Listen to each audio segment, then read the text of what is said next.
We'll go double strap this one and we'll cut it right above that stub he's got sticking there.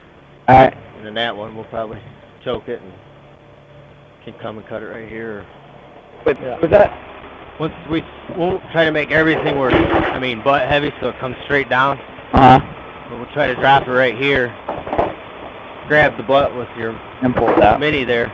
Cause I'll just keep lowering and you just drag that thing right out underneath the stuff. Flip it over. Alright, you're hooked. Don't strap on that dead one. Up to the next cross.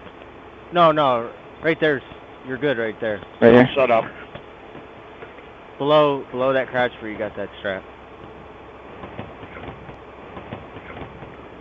If it don't look healthy where that strap is, put it below that crotch on that All right. meat. It's gonna be tight.